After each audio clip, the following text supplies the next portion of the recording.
Welcome to Mystic Journeys with HB, Derek, and Nerdy. How are you boys doing tonight? Doing good. Doing good. You're echoing And pretty how's bad everyone in there. the chat doing? We got Ray Cook, we got Mike Barball, we got Magic David, got Shroom Digger, got the whole crew. They're piling in as we. Happy Friday, guys.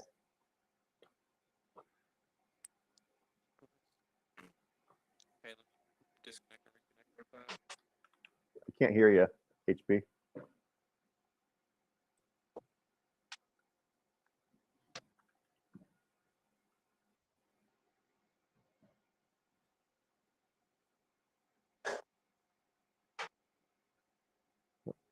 There he is.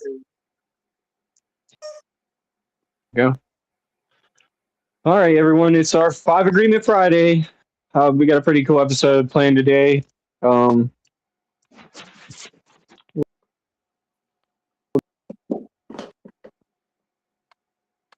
think HB's got a bad connection tonight. Yeah. He was doing good earlier. Going to get into our agreements, and then we are going to do a little bit of identity. You keep cutting out. Yeah. You're really choppy too. Yeah, okay. I thought so. Sorry if I'm talking over you. No, you're good.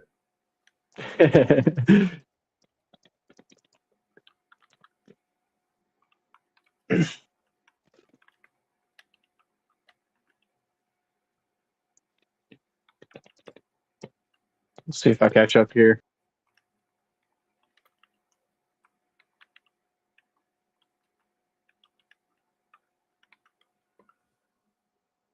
Yeah, I was at the park over at City Park in Denver all day at the Doug spring plant sale. So I was just nerding out I had to set up ahead of time, but the event really started at 10 and it ended at 3. So I was just nerding out about mushrooms from 10 to a little past 3 because, people like to keep talking to me after events. But it was a really, really good day. And by the time I got home, I realized that I got a reply from the state of Colorado saying that I've been approved as a qualified wild mushroom identification expert. I'm so excited. I cannot express how excited and happy I am that I got it. I got it. That's can really sell- awesome. Congratulations.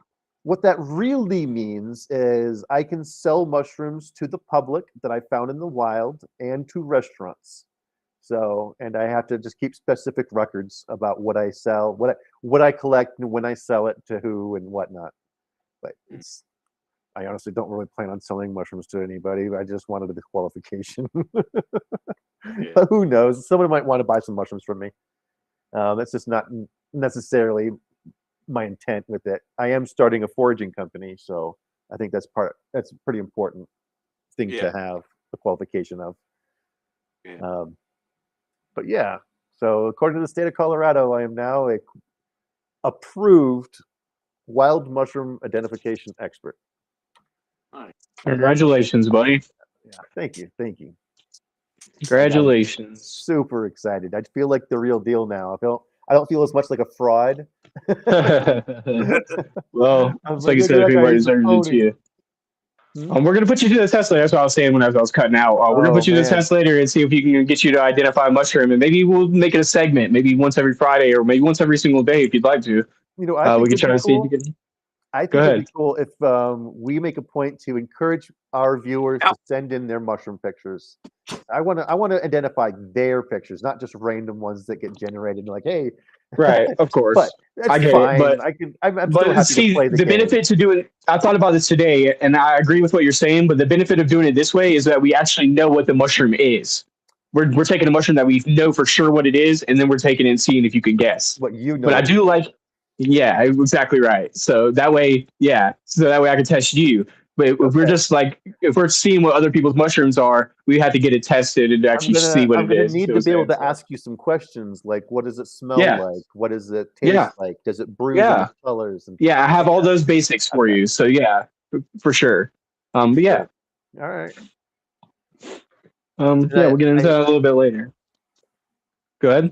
I left my mushroom identification book in the car, but that's fine. I have my spreadsheets that I've prepared for these sorts of purposes that are easy for me to remember what specific species are instead of just the genus. Right.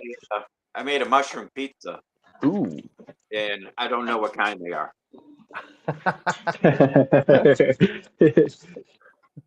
Derek said a shroom is a shroom. You got those from the store. Yeah, they're the Yeah. ones at the end. Yeah, they're not fresh. Cool. Okay, I can tell you what they are. What are they? They are Agaricus bisporus. Okay. They're portobellos. Okay. Actually, I think Yeah, it I heard said that. It said that on their portobello. I think so, if I remember now. I looked on the side and it said mushrooms, water, salt, or something, but I think it said on the other side of the can, like in big letters, portobello. Okay. But It looks like it. Are portobellos, whenever they're smaller, called something different, like white caps or something like that? So the smaller version of the portobello, they just call them button mushrooms in the store. And there's white buttons and there's brown buttons. The white buttons are just the albino version of the browns. And it's Looks good, Derek. But yeah, most of the mushrooms you buy at the store, they're all Agaricus bisporus. They're just different maturities of the same mushroom. Cool. It's hard to find like oysters in the store. They don't have as good of a shelf life. Same thing with lion's mane. It's just most stores don't carry it. Yeah, I cooked some actually the other day, some oyster mushrooms. It's pretty good. Sauteed them down on the grill. Nice. Not bad. For a mushroom, you know. We were selling some mushroom grow kits today at the park for Operation Caps. Chris Vinci's Chris Shout out. Vinci's 501c3, also a nonprofit. So I've been helping him with his booth today and tomorrow. But we were selling those grow kits for his, helping make money for his cause. And the pink oysters, I've been telling people all day, I'm like, those pink oysters are so good. All you need to do is add a little bit of smoked paprika. It's just like bacon. Oh, cool. It's so good. I think the snow oysters have very meaty taste too. I love those. Those are my favorite. My favorite oyster is probably the king oyster because I can go to the store and buy it for really cheap. And it's just a big old huge stem. It's just a big old fat stem of a mushroom. And that whole thing, if you cut it up right, it's just like chicken. Mm-hmm. You just throw it into any dish. It's fantastic. Yeah. Shiitake jerky, nice. Shroom digger, that's awesome. How's it going, Trent? Good to see you, buddy. Cheers, guys. Thank y'all for being here. We'll get into the reading here in just a minute. What's up, Oreo? Correct me if I'm wrong, boys. We're starting on chapter 3 today, right? Story of you. The first agreement, be impeccable with your word. I believe so. I think this is the third week of the 5th agreement. Yes, sir. Smells pretty sure. We need to start writing this down. I keep forgetting, but yeah. We're starting at the chapter 3. If you guys are following along with us in the 5 agreements book, chapter 3, the story of you. The first agreement, be impeccable with your word. We're starting right back over at the beginning, boys. It's been just about 5 months, going on half a year, so reiterating where we started off at. It's nice because, obviously we've gained a few family members along the way, so now they can relearn from the beginning with us. So you guys follow along. For thousands of years, humans have tried to understand the universe, nature, and mainly human nature. It's amazing to observe humans in action all around the world, in all different places and cultures that exist on this beautiful planet Earth. Humans make a lot of effort to understand, but in doing so, we make a lot of assumptions. As artists, we distort the truth and create the most amazing theories. We create entire philosophies and the most amazing religions, and we create stories and superstitions about everything, including ourselves. And this is exactly the main point. We create them. Humans are born with the power of creation, and we are constantly creating stories with the words that we learn. Every one of us uses the word to form our opinions, to express our point of view. Countless events are happening all around us, and using the attention, we have the capacity to put all of these events together in a story. We create the story of our own life, the story of our own family, the story of our community, the story of our country, the story of humanity, the story of the entire world. Every one of us has a story that we share, a message that we deliver to ourselves and to everyone and everything around us. You were programmed to deliver a message, and the creation of that message is your greatest art. What is the message? Your life. With that message, you create mainly the story of you, and then a story of everything you perceive. You create an entire virtual reality in your mind, and you live in that reality. When you think you're thinking in your language, you're repeating in your mind all those symbols that mean something to you. You're giving yourself a message. That message is the truth for you because you believe that it's the truth. The story of you is everything that you know about you. And when I say this, I'm talking to you. Knowledge. What you believe you are. Not you, the human. What you really are. As you can see, I make a distinction between you and you because one of you is real and one of you is not. You, the physical human, are real. You are the truth. You knowledge, you're not real. You're virtual. You only exist because of the agreements you made with yourself and with other humans around you. You, knowledge, come from the symbol you hear in your head, from all of the opinions of the people that you love, the people you don't love, the people you know, and mostly the people you'll never know. Who is talking in your head? You make the assumption that it's you. But if you are the one who is talking, then who is listening? You, knowledge, are the one who is talking in your head, telling you what you are. You, the human, are listening. But you, the human, existed long before you had knowledge. You existed long before you understood all the symbols, before you learned to speak. And it's just like any child before he or she learns to speak. You were completely authentic. You didn't pretend to be what you're not. Without even knowing it, you trusted yourself completely and you loved yourself completely. Before you learned knowledge, you were totally free to be what you really are because all those opinions and stories from other humans were not in your head already. Your mind is full of knowledge, but how are you using that knowledge? How are you using the word when it comes to describing yourself? When you look at yourself in a mirror, do you like what you see? Or do you judge your body and use all those symbols to tell yourself lies? Is it really true that you are too short or tall, or too heavy or too thin? Is it really true that you are not beautiful? Is it really true that you are not perfect just the way you are? Can you see all the judgments that you have about yourself? Every judgment is an opinion. It's just a point of view. And that point of view wasn't there whenever you were born. Everything you think about yourself and everything you believe about yourself is because you learned it. You learned the opinion of mom and dad, siblings, and society. They sent those those images of how a body should look, and they expressed all of those opinions about the way that you are, the way that you're not, and the way that you should be. They delivered a message, and you agreed with that message. And you think so many things about what you are, but are they the truth?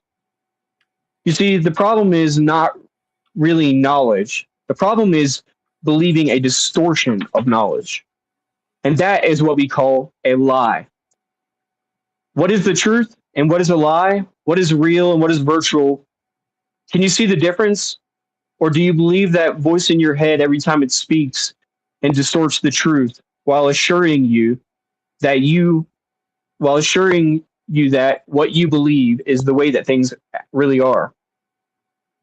Is it really true that you're not a good human and that you'll never be good enough? Is it really true that you don't deserve to be happy? Is it really true that you're not worthy of love? Remember whenever a tree was no longer just a tree. Once you learn a language, you interpret a tree and judge a tree according to everything you know.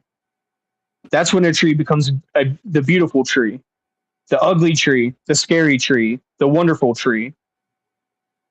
Well, you do the same thing with yourself. You interpret yourself and judge yourself according to everything that you know. That's whenever you become the good human, the bad human, the guilty one, the crazy one, the powerful one, the weak one, the beautiful one, the ugly one. What you are, what you believe you are. The first question is, what do you believe you are? If you are awareness, you will see everything you, and this is how you will live your life. Your life is totally dominated by the system of beliefs that you learn. Whatever you believe is creating the story that you're experiencing, and whatever you believe is creating the emotions that you're experiencing. And you may really want to believe that you are what you believe. But that image is completely false. It's not you. The real you is unique and it's beyond everything that you know. Because the real you is the truth. You, the human, are the truth. Your physical presence is real, and what you believe about yourself is not real, and it's not important unless you want to create a better story for yourself. Truth or fiction, either way, that story that you're creating is a work of art. It's a wonderful story, a beautiful story, and it's just a story. And it's just as close to the truth as you can get by using symbols. As an artist, there is no right or wrong way to create your art. There's just beauty. There's not beauty.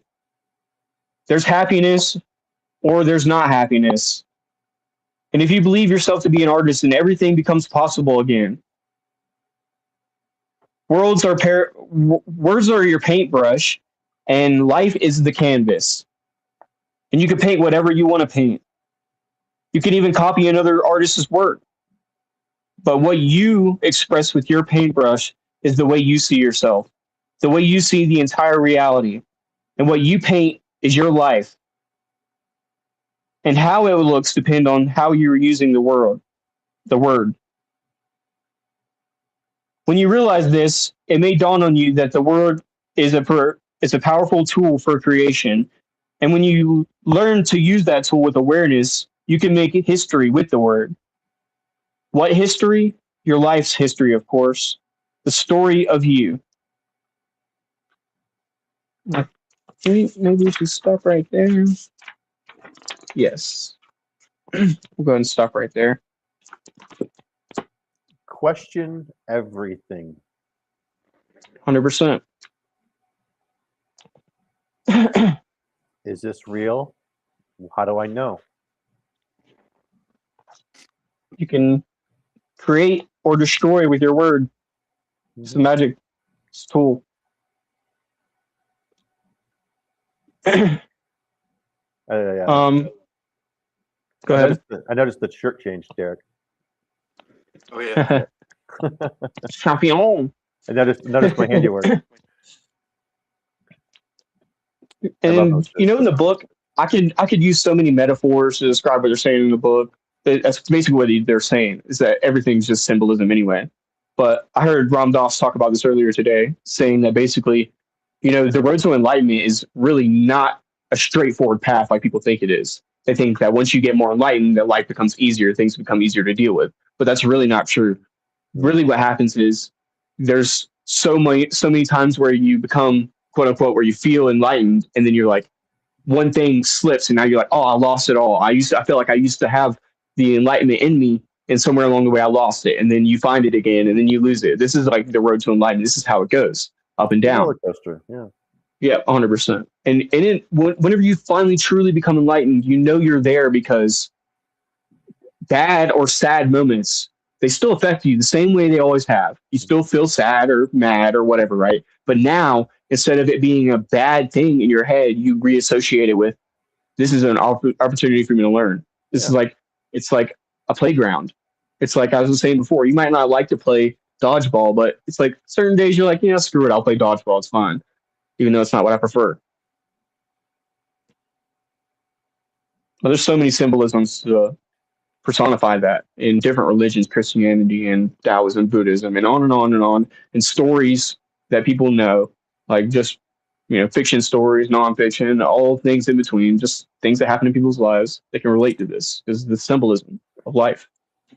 Speaking of stories, I just want to mention that on Monday we're going to be watching Mythic Journeys, the movie, and the whole theme is stories. Just so you know, and I think I'm really looking forward to watching that. If we can get as many people to join the Discord as possible to watch that with us, I would. This movie is part of the inspiration behind this church, and that's where the name Mystic Journeys comes from. Because instead of myth, I wanted to include the mystic in it. But anyway, I'll share the link in the chat. Yes, and you should mention that you're gonna anybody open it that's for people. not a paid member, I want anybody that wants to watch it with us to watch it with us. So all you got to do is join our Discord. And on Monday, I'm going to open up the view along channel to anybody and everybody. I think it's an important.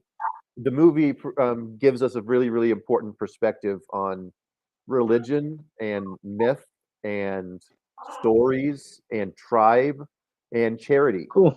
A lot of that stuff. It's got Mark Hamill does some voice acting in it, so it's got to be good, right? Okay. And, I'm excited, man. And others. You'll recognize others in the movie too. But I've got it ready to go for Monday. I really want other people to enjoy this movie with us because it's really inspirational, I think. Sweet. So yeah, you guys come join us over on Discord. There's a link right there. Yeah, we're gonna watch Mystic Pizza. Mystic Pizza. Mystic Pizza. Speaking of can't bring Waz anywhere. I think Waz was making fun of your pizza earlier. It was a little well done. Yeah, it has mushrooms. That's how good pizza looks, though, in my opinion. I wanted to have that on there whenever I get a good pizza. A little bit of that burnt. I made that with a tortilla, and then I put the sauce and cheese on there. I love those because they're like paper thin, and they're cheap. I love that. They don't use much ingredients. They're just super easy to make, and they take no time. Yeah. If you don't get the brown on the outside, then the inside really isn't like cooked enough. Good point. But, I like to do it with slices of bread. Just make like little mini pieces of a slice of just put tomato sauce and really good in a toaster oven, like doing the bread. Exactly right. Yes, sir. Yeah, that's the way to do it. Okay. That's what I have as an air fryer oven, and I throw them in that. Nice. That's I've done tortillas many times. That's so good. I love the tortilla method. I might have to try the bread. Yeah. Get some sourdough. That's the way to go. Bread's a southern thing, huh, HB? For sure. I've never seen it until I moved down here, and I see people doing it. I'm like, okay. Yeah. Because like whatever you got in your pantry type shit, bread's $1 a loaf, and just like you just said with the tortillas, you can stretch it out a long ways. So yeah. The movie is called Mythic Journeys. I'll put it in there for people. Yeah, Mythic. Oh, okay, just type it out. Mike Baribault got it right though. That's a New England thing, I think, is the English muffin pizzas. I grew up eating those, and I grew up in Massachusetts, so those are. I'll do that too, dude. Or bagel even. It's pretty good. No. Absolutely not. Here, grab a drink. Oh, speaking of pizza, I'm going to share some pictures with y'all. Sweet. With this new vertical format, let me see if I can get this right. Let's see. They're feisty. Hey.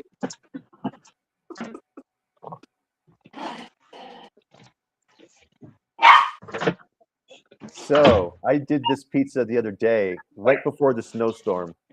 I found these mushrooms in the outside. They In are the outside. the That's outside. not suspicious. out by the stream. Right. Beyond Yeah. my front door. But I found them practically right out my front door. These are Agaricus brandley. It's a close relative to Agaricus campestris, which is also known as like the very, very close relative to the Agaricus bisporus that Derek had on his pizza.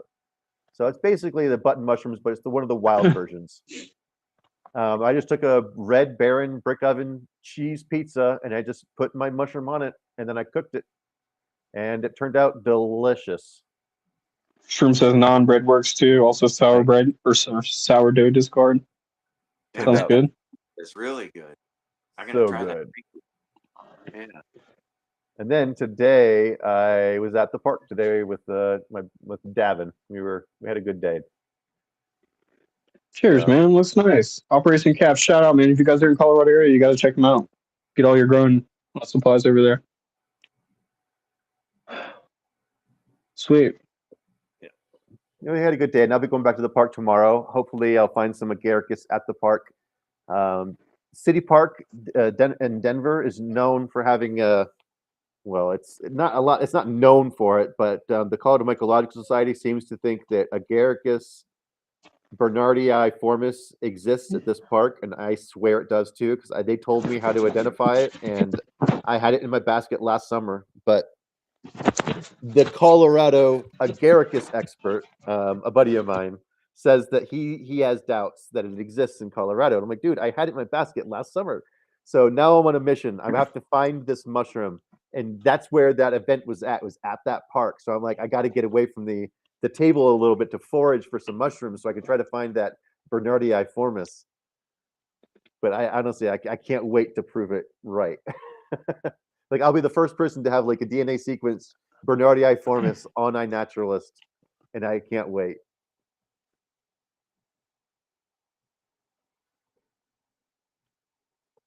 Yeah, you're right. You were right, HB. We got some newbies here. Cheers, what's up? Butter and cinnamon and sugar on a tortilla rolled up. That's dank. That sounds good. That sounds dank. I'd eat that. That sounds like some big back material. Nerdy, you used a Red Baron. Have you ever tried those Jack's pizzas? Yeah.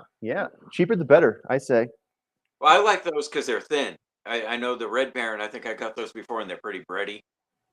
But I like you called it. See, my wife brought that one home, and I didn't pick that one out. But I do like the thin, crispy pizzas. That's one of the reasons why I like tortillas so much. What are we gonna do about the nothing? Nothing at all, dude. I don't want a ray gun. Do you guys want a ray gun? Nah. Ray gun. Nah. No, I actually do want one. A replica one would be really cool. I've always thought about getting one from Call of Duty Zombies. Used to be one of my favorite games whenever I was a kid. Garlic naan. That's another good bread. Yeah.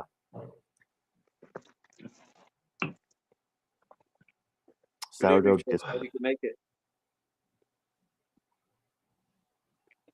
it. Cheers, guys. We're gonna practice our 4 agreements. That's all I have to say. That one comment for sure. It's that simple. Yeah. If you don't know about it, you should check it out.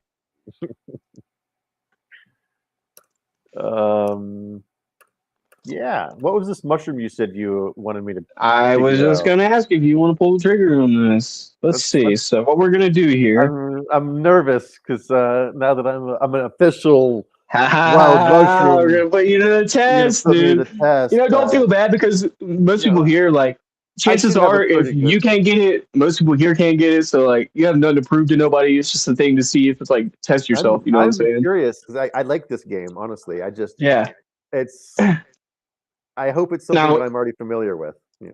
I should clarify to people who weren't here at the beginning of the show.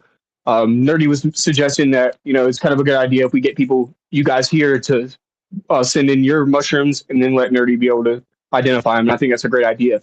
But the problem with that is we don't know. If you don't know what the mushroom is, then how is he supposed to know what the mushroom is? Whoa. Other than it's just his guess. So what I'm doing is I'm People taking can- more mushrooms I actually People can know what look they up the are. mushroom name when I write it in the chat, and they can Yeah, look it up and of they can make course. their own assessment. Right. And then that's the difficulty with it, though, is that the mushroom could be like different maturities or already degrading, and then it's all up for debate. So it gets a little bit squirrely in that aspect, Oh, which I do the like. mushroom- I think we should do. But just for the aspect of like being able to guarantee like what the mushroom is, I already picked a mushroom that I know the name of. I'm going to show you the mushroom and then see if you can guess it. All right, lay it on me. All right.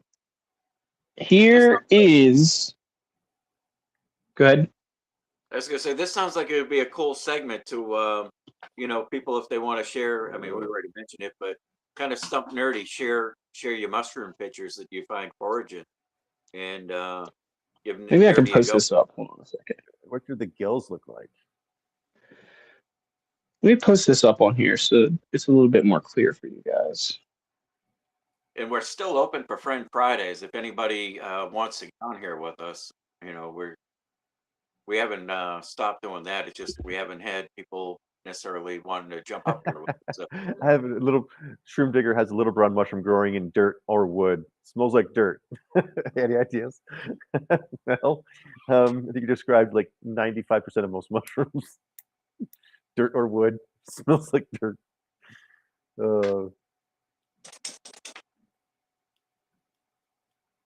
That's kind of how I feel about this mushroom that HB is about to show me. It's like it got a little LBM growing in dirt or wood. Any ideas? Maybe.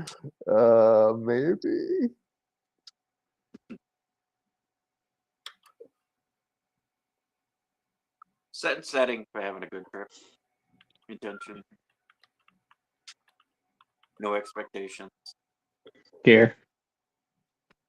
Can you pull it up in Discord?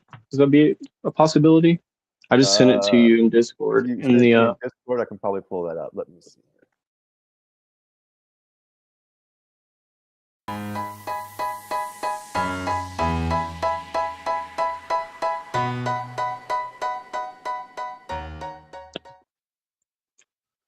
hello, welcome to Mystic Journeys. Now just sorry, you guys. Like, uh-oh.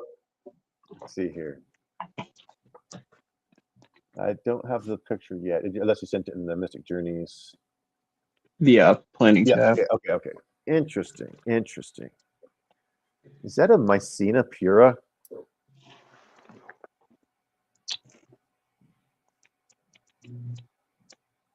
Can I see the gills, or am I just right? Yeah, I just have these two pictures, right? So I only have these two for you to go off of. But if you would like to ask some clarifying questions, I could help you out if you'd like.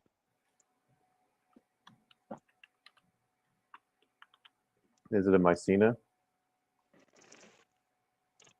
Yeah, it is. Honestly, I think it's a Mycena pura. I'm pretty sure, dude. Yeah, you're 100% correct, Nerdy. Congratulations, dude. Good job. All right. That was Yep. much easier Mycena than I pura, thought it would be. commonly known as the lilac bonnet, is a small, medium-sized violet or lavender mushroom often found in forests, characterized by its bell-shaped cap, radish-like odor, and ability to bioaccumulate boron. These fungi grow on the forest floor, feeding on decaying leaf litter, and are widely distributed in Europe and North America. The gills are adnate and slightly decurrent, attached from the stem, and pale lilac cream colored and moderately wide spaced, and the stem is slender to hollow, matching the cap color. The odor is a distinct, strong odor of radishes, is a key identifier, and found in both coniferous and deciduous forests, typically growing in humus-rich soils or on decaying wood. Nice. That's Cool, one of the key congratulations, things. I buddy. was like, it looked like it was growing off a log. Your picture there. So I was like, Good that's probably a Mycena Good pura. eye. I've found it a few times here in Colorado. Hell, that only took you like 10 seconds or something like that. So congratulations, good job. Yeah. Thank you. And we can play this game again. Yeah, if you want, we can do like every Friday or we'll switch it up. Sure. That'd be, or every day. I don't know. Give me some practice, dude. Yeah, but yeah, what I mean by switch it up is we'll have people come Right. in Yes, and submit their mushrooms as well. So you guys go out there and forage for some mushrooms and send them in to Nerdy, and we'll play the game, see if we can figure out what it is. Honestly, I like the idea Cool. of you bringing up a mushroom that you already know what it is. That was Because that it was makes fun. it super easy. Yeah, I'm that was looking, good, I'm dude. looking forward to getting Really good, stumped really these quick. days, but yeah. Yeah, really quick. We got a And that question. mushroom, And like you mentioned, only those mushrooms only get like this big. They're actually much smaller than that picture makes them look. yeah, 2 to 6 centimeters across. Yeah. Yeah. We got a question in the comments. What's lemon? Oh, lemon tech. It's when you take your entheogenic mushrooms and you soak them in lemon juice. You can either grind them up first, get the better surface area. And it doesn't take much lemon juice at all. It's just acidifying the water. And you drink it and you get better effects. It's going to help activate your psilocybin into psilocin a little bit faster. And it's going to, if you strain out the mushroom material, it'll be less likely to cause nausea. That's another benefit. Correct. It makes it take effect a little bit faster, and it doesn't take effect for as long. Yeah. Correct. So it's a great way to dose if you're kind of squeamish and you don't want it to linger. I agree.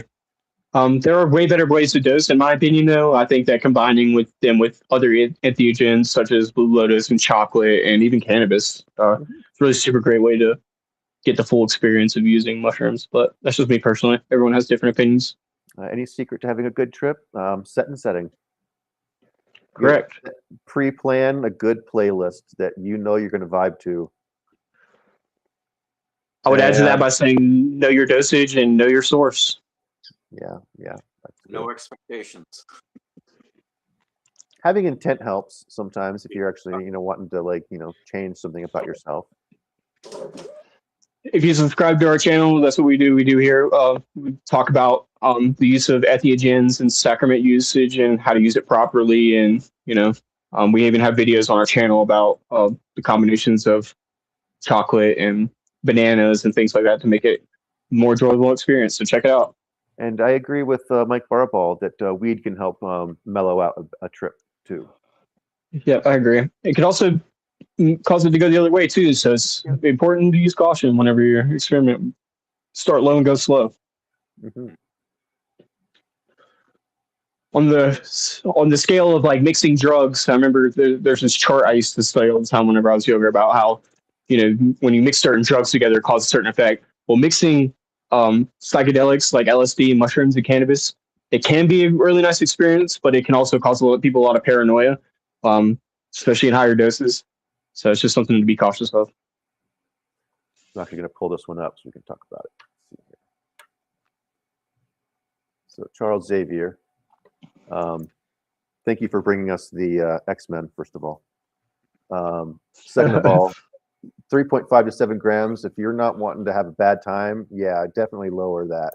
1 gram is plenty. If you just want to hang out, watch a movie, play some video games, you just enjoy yourself for a night.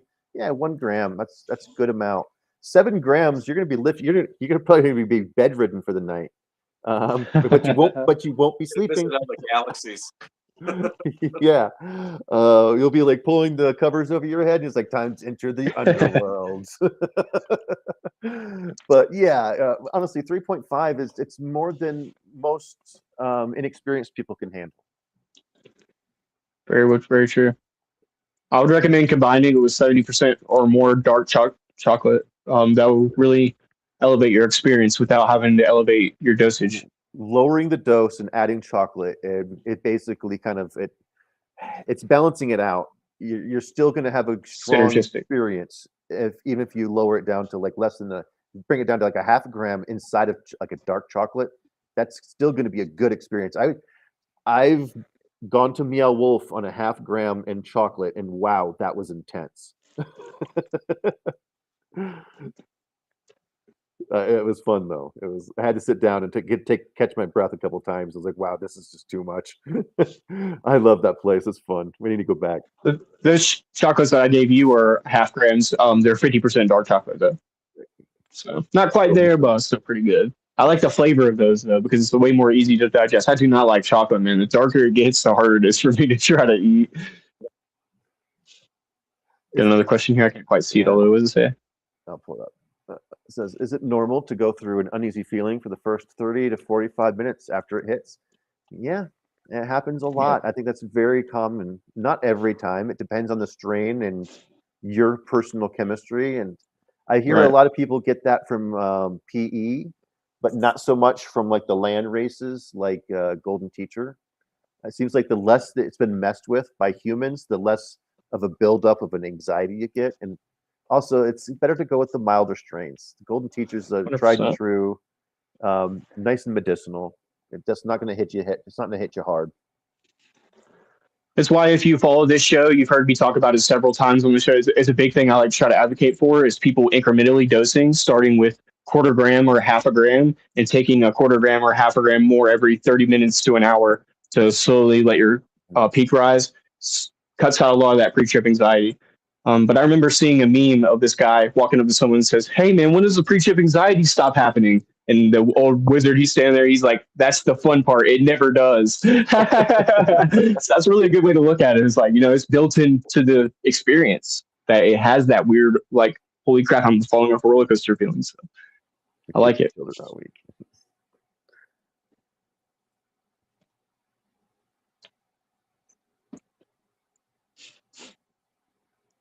Yeah, good shit on that mushroom guest, Nerdy. What's up, man?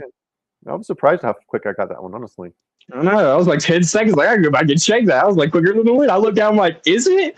I think he's right.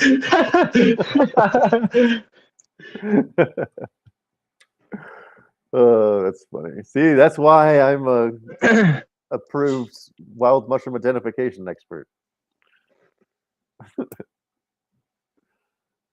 And as far as I can look this up now. I'm like, is that one toxic? I don't think it is. I don't think people are known for eating Mycena mushrooms.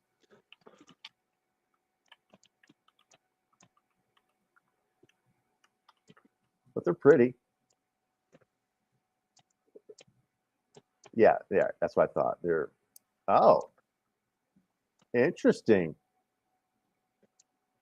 So Mycena pura contains small amounts of the toxin muscarine, which can cause gastrointestinal distress, sweating, and vomiting. Interesting. Muscarine. Not to be confused with mucimol, which is produced in. So I thought you were talking about. Okay. Good call there. Good call. Muscarine, not mucimol. Is it very similar though? I think it's in the same family. It's just not the same. Right.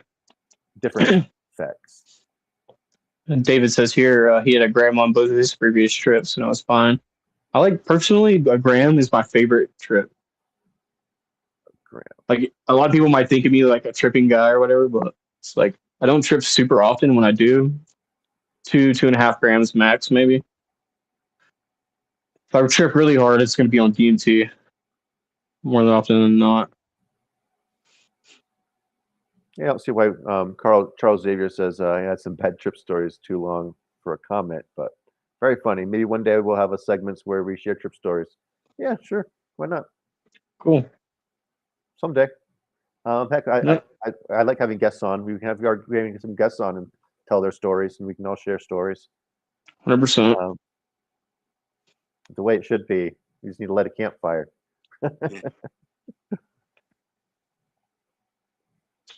Speaking of that, Rocky Mountain Mush Fest, the 16th to the 19th, if you guys are going to be in Colorado, in the Colorado City area, get ready. Come meet with us, me and Nerdy and Kim as well at the Rocky Mountain Mush Fest. So I think Pops is going to try to come out. That would be so cool. I hear he's trying to get his facilitator license. So I've heard him kind of thinking about it and kind of like hooing and hawing a little bit about whether he's going to be at this next Mush Fest, but I hope so. I really hope so. I hope so. That'd be cool. Well, yeah, you guys come stop by. I'm going to be releasing my Bob Pop flavor of Zeta there. I've already got the recipe kinks worked out for the jalapeno lemonade. Sunday, I'll be making the first batch of it. with psilocybin inside of it. Then the 16th of July, I'll be releasing, or the June 1st of that flavor will come out, and then 16th of July, I'll be releasing a Bomb Pop Zeta flavor. So stay tuned. My Whenever peanut I or take my mushrooms, I bar gravitate towards nature and animals. Yeah, 100%, buddy. Yeah, me too, man. ditto. I do like to trip indoors most of the time, though. I will say, like, I have tripped outside, but I catch myself being inside tripping more often than not. When I'm outside, I definitely commune with nature in a way. It's like I'm not used to doing when I'm not tripping. Yeah. Like, I have like conversations with the people I'm tripping with, and I'm like, man, these trees have seen Yeah, dude. things that we can only imagine. Really? Yeah. I think that about the land a lot. Like, this land is like so old, dude. Think about the people that have walked across this land, all the people that have come and gone for thousands of years, Mm. what they have experienced, what like stories they had to tell. It's crazy. Think about Like, stuff like that. here's just interesting, a little bit of a story, basically. Like, I was back in Kansas, my hometown, where I went to high school, middle school, and took some mushrooms with my brother, and we were walking around town at night, and we were out at the football field, and like, man, I remember those old days back in like, these trees surrounding this ball field, man. They've seen so many generations just like go through here. And I'm like, man, these trees are so wise. And I'm just like, man, Cheers. this is just such a trippy night, just hanging out in a nostalgic place as an adult, tripping on mushrooms, walking around tiny little redneck town. No one knows you're out there. Them trees, man. Yeah, those trees, man, they've seen some shit. They know what's up. Can you guys see this? Like, Yeah. What are the eyes see on the this? trees? If you can see, this has got a funnel in it. This is my Yeah. crawfish trap I built earlier. Hell Oh, yeah. So right I've here got- is where you put your food in. Inside this little pocket, you close it back up. And that way it keeps them from being able to eat up all your food, and they climb in this hole right here. Oh shit. And through the dude, funnel. that's some good eating right there. You Yes, catch them to sir. eat, catching them for bait. I'm catching them eat, buddy. mud Yeah. bugs. Nice. Yes, sir. Yeah, the ones up here in Colorado are super blue, dude. They look super cool. Yeah. Yeah, I'm gonna go ahead. Yeah, I agree. They're cool. Yeah.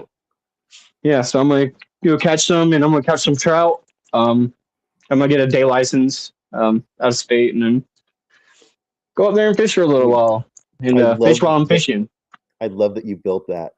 That makes me think of my like childhood growing up in Kansas. Yeah, 100%, bro. I I had was a thinking couple that building ponds, it like takes we me right back. had traps like that where we would catch our catfish in them and other fish. And Yeah, I made a smaller one just like that out of chicken wire. right on, man. That's my So life. That's how I awesome. grew up. That's I who I love am. that. Like, yeah. If I close my eyes and think about who I am, like that's me. I love to do it. And it's just like, it's also like me to be like, I'm not gonna stand there and be fishing while I'm not fishing. Like I'm gonna be bush hooking or trapping or something while I'm fishing to make it like worth the trip. What's the I'm gonna be legality of catching using a trap? something. What's the legality of using a trap like that in Colorado? I've never looked into it. For crawfish and stuff like that, you just have to have a regular fishing license. Nice. And then you can buy like extra traps. Like you can only use one per license, but you could buy extra traps and stuff like that as well. That's awesome. What's up, Bubblegum? Bubblegum, what's up? Thank you for stopping by. Thank all y'all BG. for being here. There's a Magic guy David. who's permanently high, and he thinks he's a peach tree. His mom hangs peaches on him when she visits him in the hospital. True story. True story. True story. Oh. I don't know how that works, but I mean, I knew a guy when I was a kid. It was my friend's uncle. We used to call him Fester. He rode around on a Vespa, and he had this huge beard and all this long hair. And he used a welding mask for a helmet. And he grew weed, and he was nuts. He was That is a like, guy. he was a professor in college, but then I think his family said he took too much drugs and then fried his brain. But he grew weed. He used to sell us kids like a brown trash bag of trim, the leaves, the sucker leaves and everything, for like $10. and Oh so yeah. I mean, it wasn't really good or nothing, but a big trash bag for $10, like I mean, a shopping bag, you're like, wow. Dude, I used to buy not ditchweed, the brickweed, the stuff that was like practically ditchweed, but a step up from ditchweed. Ditchweed Yeah, ain't gonna get you high, give you a headache, but at least this stuff had THC in it, but it was just like compact and in these like bricks. Cheap, seeds and cheap. stems. Mexican Yeah, sativa, baby. full of seeds and stems. Yeah, dude. And honestly, if you take those seeds and you regrow that weed and do it right, it turns out we're like some really good weed. Yeah, Just goes to show. just don't grow it in your yard or out in the middle of like in the ditch. That's when I Been first there. grew was back when I was like 13, 14, buying that brickweed. When you get the plate and you oh, ting ting ting ting, all the seeds falling. So we were planting them in the woods. Not really growing. It wasn't We dropping much, the link in there, Nerdy? but guys, What, no. like, For our website. He's asking about membership. yeah, let's You can sign up on a membership on our website, mysterjourneyschurch.org. We'll put it in there for you. We don't do super chats. We don't take money over YouTube. But if you want to sign up for a membership through our website, we offer monthly sacrament and counseling and stuff like that. We just ask people a set of guideline questions, make sure you have a safe history of health and mental health and stuff like that. And we send you out sacrament and we give you one-on-one counseling on you're asking on like how to use it, what's the lemon tech and stuff like that. You're asking all these questions, so we kind of walk people through stuff we help how with. to do it, what's the safest way to do it, the best way to do it, and things like this. Yeah, so sign up. We appreciate your support. I take this job very seriously. I'm the Michael Mystic. Not just a wild mushroom expert. I see all mushrooms as medicine and all mushrooms are magic. I really do believe that. Yep, and our whole thing here, just to get you caught up, was what we do is we were just reading out the book earlier in the show. It's called The Five Agreements. We talk about this thing called the 4/5 agreements, and this be impeccable with your word. Don't take things personally. Don't make assumptions or have expectations. Always do your best, and be skeptical and learn to listen. This is what our whole motto is that we do here. This is what we follow. The starter book is the 4 agreements, and if you understand that, then you can add the 5th one. And we've also added a zero. It's not really added because it's already there in the 4 agreements. The waking up part. It's like the introduction, the guy in the dream. Yes, we use the analogy of waking up from our dream or waking up from the Matrix. There are those different analogies. When you're living in a life stuck in a rut and then you're trying to break free, become enlightened. Joe Dees, it's 21 and up, just because we're trying to follow Colorado state law as best as possible. The natural medicine, what is it called? The Natural Medicine Health Act or something like that. Right. Prop 122 back when it passed. But like we're based out of Colorado, but we will help anybody across the United States, because this isn't about a Colorado laws. This is mostly about religious freedom. But I am more comfortable helping somebody that's 21 and up than 18 and up, just because our brains aren't even finished developing until we're age 25. So 21 is still a little early for what I think we should be doing. But you know what? That's what I feel like most states, once they start passing these laws, is going to be 21 and up. But some states a few of them will also do 18 and up. But I also firmly believe in personal autonomy. It's a big part of what I preach, I guess you could say. You have the ability to make your own choices, but you're going to have to check a couple boxes first to make sure that you're not predisposed for some other specific conditions.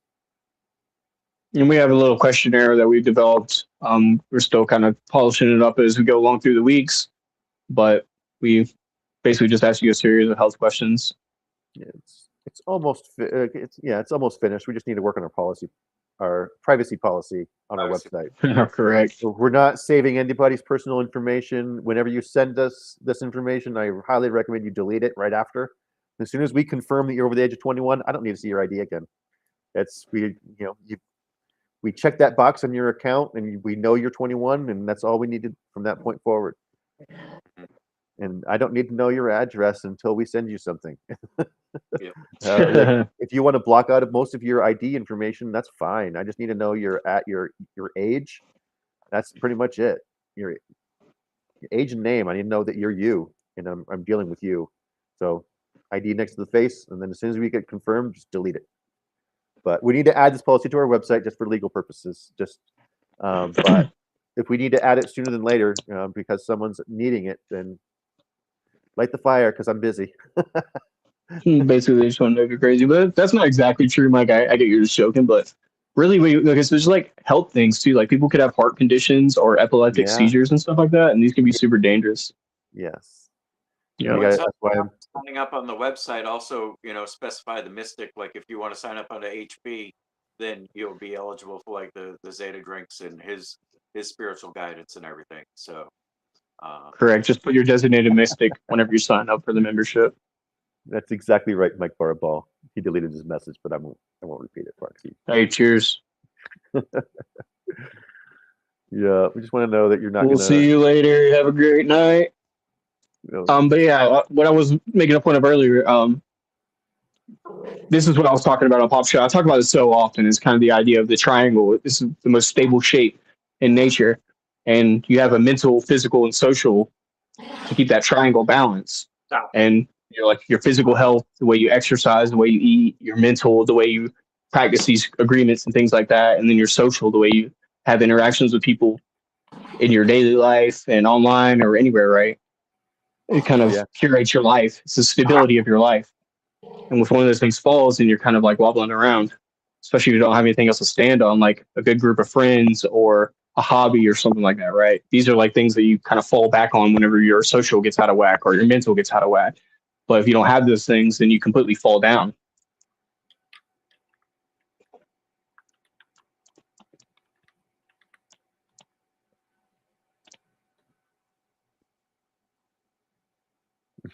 Whenever I think of Charles Xavier, I think of that one with Juggernaut. It's like, I'm Juggernaut, bitch. You can't get me, Charles. Anyway, it's just freaking just old, stupid old brain rot from when I was in college. The first X-Men when Wolverine called them wheels. Mm-hmm. Yeah. This is the first one? Yeah. I didn't even watch it until I got way older. I never watched it as a kid. X-Men. I remember watching it, I was like, wow, I missed out. I am definitely more of a Marvel guy than a DC guy, but I've just never been, when it comes to Marvel, I've never really been a big fan of like X-Men in general. Like Magic David likes Deadpool. I don't know. Deadpool's kind of like, I'm more of a Spider-Man fan, and Spider-Man and Deadpool together in the same comic, it's like, yeah, I get it. Like, that's how I feel about Deadpool. He's freaking annoying. Yeah, I know, right? I think he tries awfully hard. He tries too much to be clever. I think that's a little off-putting. I get it. I get the appeal, and sometimes he really is funny. Sometimes he is, but I'm definitely more of a Spider-Man guy. For sure. All the Spider people, every single one of them. I love the entire Spider-Verse. I love them all.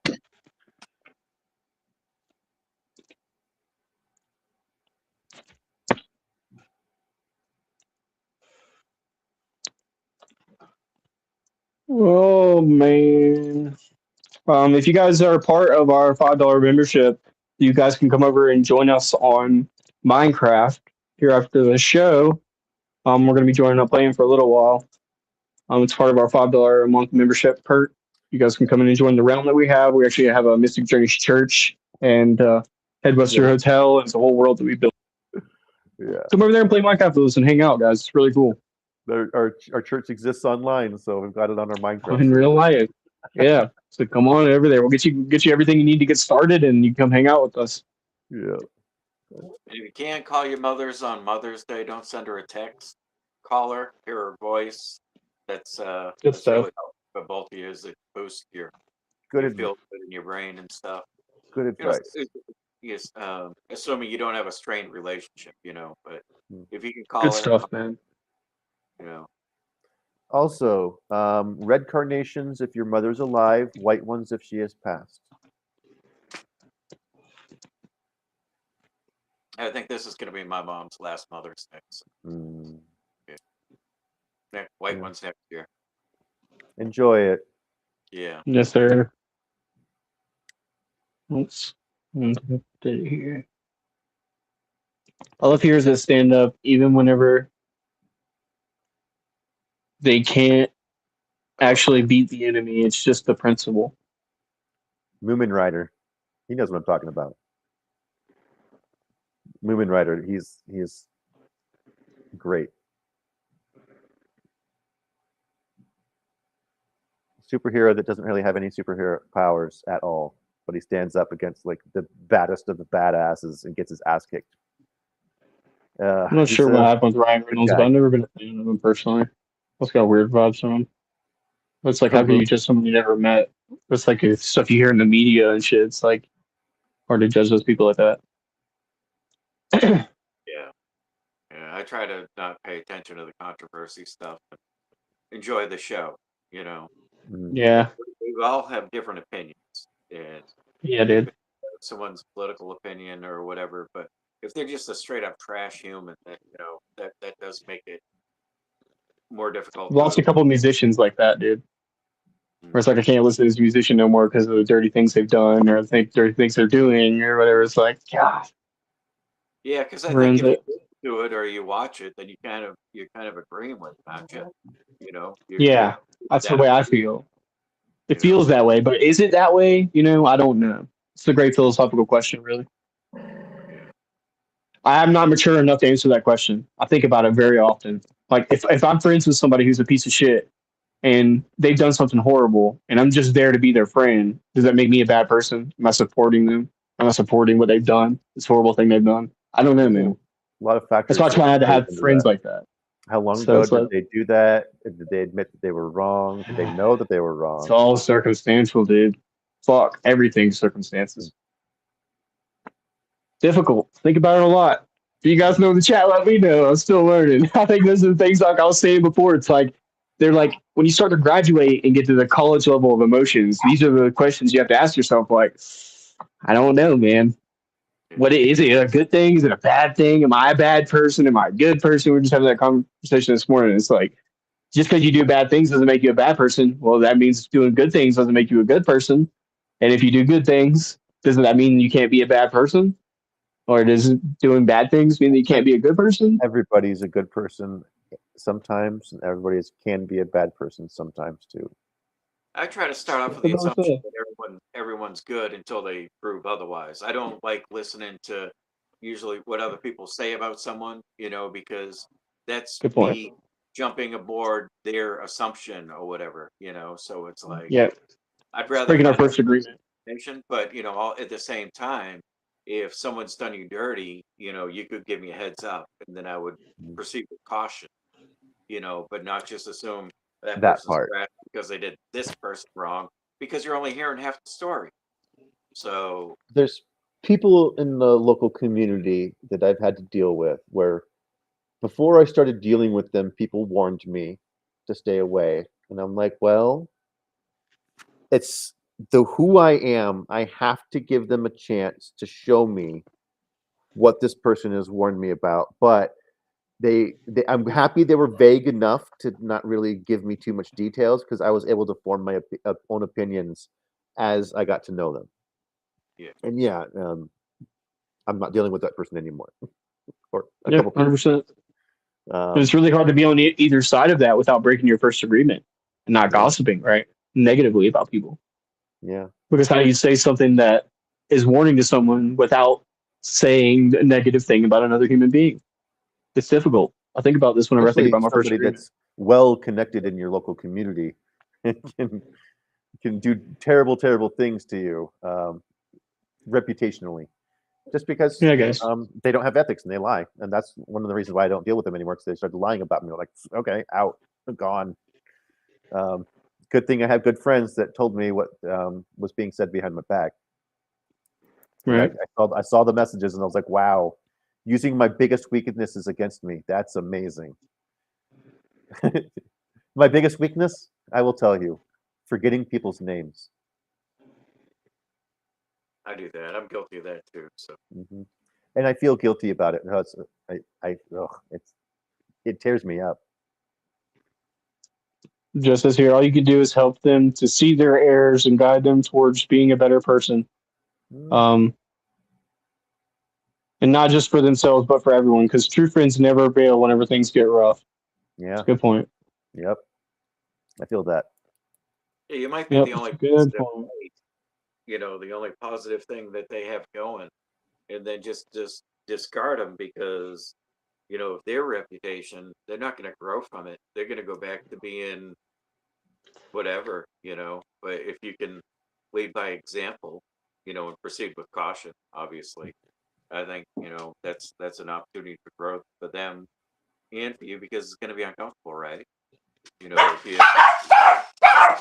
but Kill him. Kill it. Get him. They're like, yeah, tell him. Fucking tell him. no, no.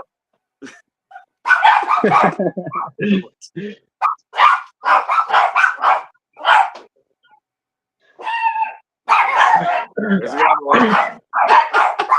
No, no. Apollo.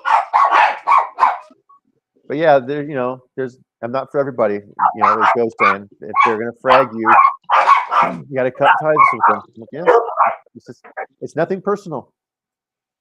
What's It's the point that I just was going to make in the story earlier? Look, I'm authentic. I'm myself. And some days I'm having a bad attitude. Some days I'm having a good attitude. And certain moments I'm not handling things appropriately. And sometimes I am.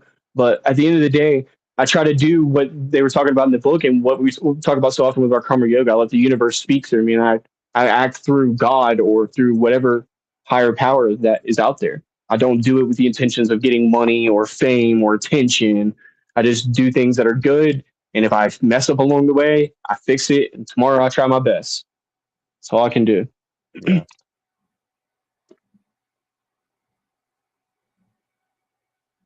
But it helps to be authentic, like what you really stand for. Whatever everybody has a thing they believe in and stand up for. Like, hey, this should be mushrooms should be legalized, or oh my gosh, the war should stop, or whatever we got an opinion about, right? Hmm. But you, you're the key to the universe. The universe is talking through you to be able to do whatever it is that your calling is. So go do it, whatever that thing is. Mushrooms. Yep. I've been called to do mushrooms. Well, that's my Zeta thing. Let me go ahead and advertise real fast, just for a second, if you don't mind. Yeah, go for it. If you guys probably already heard, but check out the Zeta drinks. They're available. I'll be making the jalapeno lemonades this weekend to be ready for the first. Um, then July at the Rocky Mountain Mush Fest, July 16th through the 19th. Whenever we go there, I'll be releasing the flavor there. So if you guys are there, you can try it out. Yeah, I'm excited about this. I've been working on this for a long time, and it's all about quality and respect for the medicine. And I hope everybody enjoys it. So far, people have been seeming to like it a lot. So hopefully, as we have some more flavors, we'll be able to get everybody's palates um, accounted for, I guess. Thank you guys so much for your support on that. Respect for the sacrament, indeed. Yep, 100%. And it's all homegrown herbs too. So, or sorry, not herbs, but mushrooms rather. It would be. I thought about this. It would be cool to home grow all the herbs, but right now I'm just getting them all high quality organic materials that I can get, and then later on we'll probably have a whole garden where I can pick all the fresh stuff myself. But yeah, the mushrooms are homegrown, and appreciate everybody for your support. If you want to know more about it, I'll put my email address in the chat for you guys to reach out.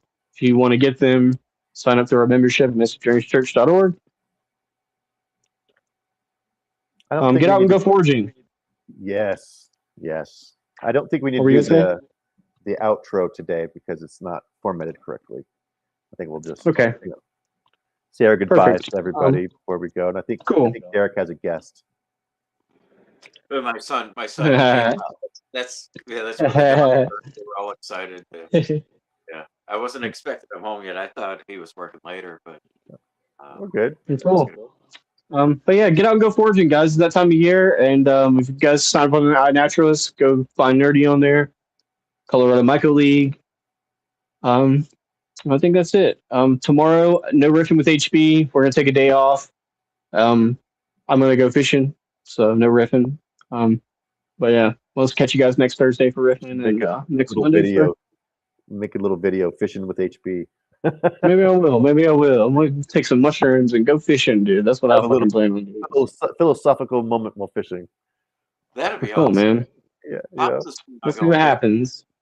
No pressure. no And pressure. hopefully I catch some good stuff. I'll bring you Yeah. back some pictures. And you I guys want to can see check it some out. crayfish, dude. Yeah, man. Hopefully we'll see.